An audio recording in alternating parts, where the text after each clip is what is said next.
Hello friends, good business ideas in Telugu YouTube channel స్వాగతం.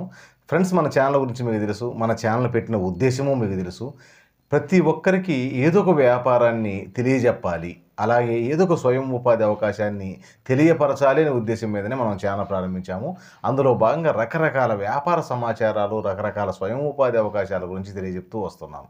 అందరూ తెలుసుకుంటున్నారు, చాలామంది అందిపుచ్చుకొని ఎన్నో రంగాల్లో ముందుకెళ్తూ ఉన్నారు. ఈరోజు నేను సరికొత్త వ్యాపార కాన్సెప్ట్ చెప్తున్నాను. ఇంట్లో ఎంతమంది ఉంటే అంతమందికి ఆదాయం కావాలన్న ఆలోచన ఉంటుంది. అలాగే ఇంట్లో ఎంతమంది ఉంటారు, భార్య భర్త, ఇద్దరు పిల్లలు ఉంటారు. పిల్లలకి ఎలాగో వాళ్ళు చదువుకి వెళ్తారు. వీళ్ళిద్దరికి కానీ ఆదాయం వస్తే వీళ్ళు జీవితంలో ముందుకెళ్ళే ప్రయత్నం చేయొచ్చు. అలాగే 10 రూపాయలు దాచిపెట్టుకునే ప్రయత్నం చేయొచ్చు. అలాంటి కోవకి చెందిన వ్యాపారం తెలియజేస్తున్నాను. ఫ్రెండ్స్, వీడియో అయితే అందరూ చూస్తున్నారు, లైక్ చేయడం మర్చిపోతున్నారు. ఫ్రెండ్స్, నేను మీ కాడ నుంచి ఆశించేది ఒకటి లైక్ చేయండి. మీరు లైక్ చేస్తే నన్ను ఎంకరేజ్ చేసినట్టుగా భావిస్తున్నారు అనే ఉద్దేశం మీద ఎన్నో కొత్త వ్యాపారాలు మీకు తెలియజెప్పే ప్రయత్నం చేస్తూ వస్తుంటాను. ఈరోజు ఇద్దరు వ్యక్తులు ఉన్నారు, ఇద్దరికి పని ఉండాలి, ఇద్దరికి ఆదాయం ఉండాలి. అలా ఆ విధానంలో మనం ముందుకు వెళ్ళాలంటే ఖచ్చితంగా మనకు సరైన వ్యాపారం అయి ఉండాలి. ఈరోజు ఏ వ్యక్తి అయినా, అది వీళ్ళు వాళ్ళనేది ఎవరైనా చేయగలిగే వ్యాపారము కర్రీ పాయింట్ వ్యాపారం. ఈరోజు కాకపోతే దీని మీద మనం ఏం చేయాలంటే ఒక 10,000 రూపాయలు పెట్టుబడి పెట్టుకోగలిగి ఉండాలి. అలాగే మనం ఇంట్లో తినడానికి ఎలా వంట చేసుకుంటామో అలా కర్రీలు చేయగలిగి ఉండాలి. ఇంట్లో కూరలు చేసి ఒక స్టాక్ పాయింట్ ఏర్పాటు చేసుకొని అక్కడి నుంచి అమ్మడం ఈ వ్యాపార ఉద్దేశం. కాకపోతే చాలామంది ఈ వ్యాపారాన్ని ప్రారంభిస్తారు, కానీ ఫెయిల్ అవుతూ ఉంటారు. దానికి కూడా నేను ఒక కారణం చెప్తాను. అలాగే కొంతమంది అద్భుతమైన విజయం సాధిస్తుంటారు. దీంట్లో ఎంత విజయం అంటే, ఒక వర్కర్తో స్టార్ట్ అయిన కర్రీ పాయింట్లు నేను హైదరాబాద్లో చూస్తూ ఉంటాను. కొన్ని ఏరియాల్లో, అలాగే బెంగళూరులో కూడా ఈ మధ్య చూశాను. ఒక వర్కర్తో ప్రారంభమైన కర్రీ పాయింట్లు దాదాపు 5-6 వర్క్ చేస్తున్నా కూడా తరగని వ్యాపారం ఉంటుంది. మరి ఎందుకు ఇలా ఒక వ్యక్తి ఫెయిల్ అవుతున్నాడు, అదే వ్యాపారం చేస్తుంటే ఒక వ్యక్తి సక్సెస్ అవుతున్నాడు? దీనికి కూడా మనం 2 కారణాలు మాట్లాడుకుందాం. వ్యాపారం అయితే అద్భుతమైన వ్యాపారం, తిరుగులేదు. ఒక 10,000 రూపాయలంటే జనరల్గా ఏదైనా మనం ఇన్వెస్ట్మెంట్ చేయాలంటే 10,000 లేనిది ఏ వ్యాపారం మనం చేయలేము. అలాగే గౌరవంగా ఉండాలి, అలాగే సంతృప్తికరంగా ఆదాయం రావాలంటే ఇది బెస్ట్ వ్యాపారం.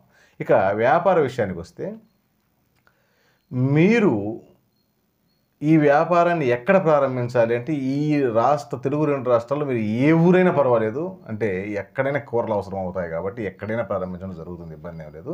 కాకపోతే ప్రారంభించే ఏరియాను బట్టి కొంత ఎక్కువ జరగడం, తక్కువ జరగడం అనే అవకాశం ఉంటుంది. ఇక్కడ ప్రధానంగా కర్రీ డిస్ప్లే చేసేది ఒకటి గాజు గ్లాస్తో తయారవుతుంటే మీరు మార్కెట్లో చూస్తూ ఉంటారు. వాటిని ఒకదాన్ని కొనుగోలు చేయాల్సి ఉంటుంది. ఇంటి దగ్గర కూరగాయలు మనం కోసుకొని కర్రీలు రెడీ చేసుకొని ఆ గాజు దాంట్లో పెట్టుకొని వ్యాపారం చేయడం వ్యాపార ఉద్దేశం. ఇక ప్రతి ఒక్కరికి బండి ఉంటుంది. ఆ బండిలో ఒక 5-6 రకాల కూరగాయలు 2 సార్లు 3 సార్లు చేర్చుకోండి. ఆ కూరలు రెడీ అయిన తర్వాత ఆ డిస్ప్లేలో పెట్టుకొని అక్కడి నుంచి విక్రయించండి. మరి కొంతమంది ఎందుకు ఓడిపోతున్నారంటే, ఇక్కడ లాభాపేక్ష ఎక్కువ చూస్తున్నారు. ఉదాహరణకు మనం మాట్లాడుకుంటే, ఒక 2 కేజీల వంకాయలు తీసుకొచ్చారు. కేజీ వచ్చేసి 50 రూపాయలు పడింది, 100 రూపాయలు అయింది. 2 కేజీలతోటి ఆ మసాలాలు అన్ని దాంతో ఒక 50 రూపాయలు అయింది, 150 రూపాయలు అయింది. 150 రూపాయలకు ఈరోజు కర్రీ పాయింట్లలో కర్రీలు తక్కువగా 20 రూపాయలు, 25 రూపాయలు, ఒక్కోసారి 35 రూపాయలు కూడా కర్రీ ప్యాకెట్ అమ్ముతున్నారు. మనకు 2 కేజీల కర్రీ 150 రూపాయలు అయితే మనం 300 రూపాయలు విక్రయించడం అంటే 10 ప్యాకెట్లు, లేకపోతే ఇప్పుడు 20 రూపాయల కింద అయితే ఒక 15 ప్యాకెట్లు కట్టాలి 2 కేజీలకు. కానీ జనాలు ఏం చేస్తున్నారంటే, ఒక 2 కేజీల కర్రీలోనే ఒక 500 రూపాయల ఆదాయం తీయాలి. అంటే ఒక కర్రీతోనే 500 రూపాయల ఆదాయం తీయాలి. 150కి ఇంకొక డబుల్ అనమాట, 2 రెట్ల ఆదాయం తీయాలని ఈ భయంకరమైన ఆలోచన ఎలా ఉందంటే, అతని వ్యాపారం ఎక్కడ మనశ్శాంతి లేకుండా చేస్తుంది. సాటి వ్యక్తిది అంటే తోటి వ్యక్తి పక్కన వ్యాపారం అద్భుతంగా చేస్తున్నాడు, ఇతను చేయలేకపోతున్నాడు. ప్రధాన కారణం ఇది. అలాగే రెండో కారణం ఇంకొకటి ఉంది, ఎదుటి వ్యక్తితో మాట్లాడే విధానం. ఈ ఎదుటి వ్యక్తితో మాట్లాడే విధానం తెలియని వ్యక్తులే ఈ వ్యాపారాలకు దూరం అవుతూ ఉంటారు. ఈరోజు కస్టమర్ అంటే భగవంతుడు, మీకు ఆహారాన్ని అందించే వ్యక్తి. ఎందుకంటే మీకు ఆదాయాన్ని ఇస్తున్నాడు, ఆ ఆదాయంతో మీరు ఆహారాన్ని తీసుకుంటున్నారు, అతనే మనకు భగవంతుడు. అతనితో వినయంగా కానీ స్పష్టంగా కానీ మాట్లాడలేని వ్యక్తి ఏ వ్యాపారానికి అర్హత లేదు. ఎందుకంటే వాడు సాధించలేడు కాబట్టి ఈరోజు అన్నిసార్లు ఓడిపోతున్నాడు. మనం ప్రధానంగా తెలుసుకోవాల్సింది ఎదుటి వ్యక్తితో మాట్లాడడం. అలాగే తక్కువ అంటే కరెక్ట్ ఆదాయానికి, అంటే 50%కు చేయాల్సిన అవసరం లేదు, 100% చేయొచ్చు ఈ వ్యాపారంలో. రూ. 200 పెట్టుబడికి 400కి ఆదాయం చేయొచ్చు కానీ 800కి ఆదాయం చేయవాకండి, నెగ్గక రాలేదు ఈ వ్యాపారంలో. ఇక ఇక మూడో ఒక కారణం ఉంది ఈ వ్యాపారం సక్సెస్ కాకపోవడం. దీనికి ప్రధాన కారణం చేసే దాంట్లో, ఆహారం చేసే దాంట్లో శ్రద్ధ లేకపోవడం. ఇక్కడ చాలామంది ఏం చేస్తుంటారంటే ఉజ్జాయింపుగా ఉప్పు వేసేసి కలిపేస్తుంటారు.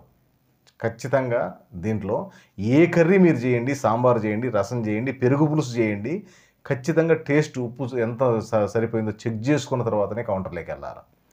చాలామంది ఉప్పు పోసేస్తూ ఉంటారు. అలా పోయడం వల్ల ఒక్కసారి వచ్చిన కస్టమర్ జీవితంలో మన కాడికి రాడు. అలా కాకుండా ఖచ్చితంగా చెక్ చేసుకోండి.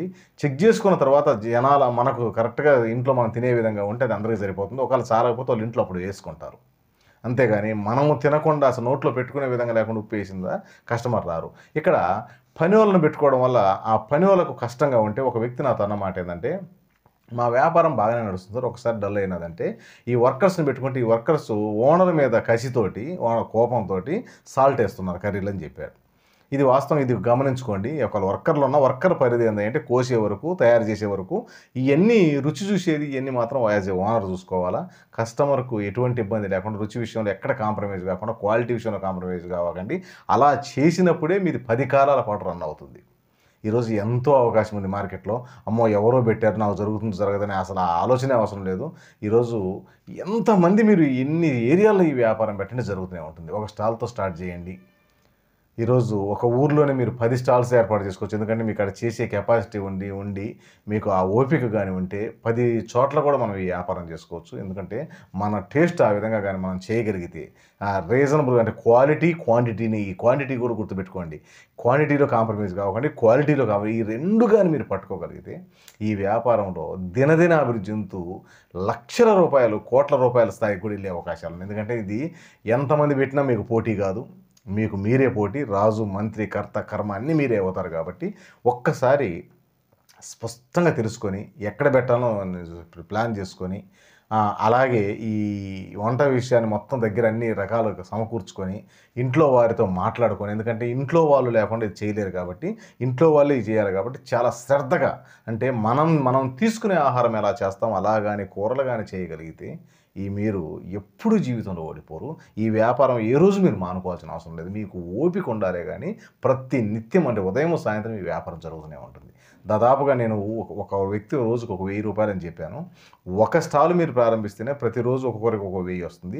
అదే మీరు 2 కానీ పెంచుకోగలిగితే 2000 వస్తుంది. ఎందుకంటే అంత వ్యాపారం ఉంది, అంత ఆదాయం ఉంది. ఇంట్లో ₹100కి రూపాయి ఆదాయం ఉంది. కాబట్టి ఒక ₹2000 కర్రీలు అమ్మితే ఒక ₹1000 మీకు ఆదాయం, ₹4000 అమ్మితే 2000 ఆదాయం ఉంటుంది.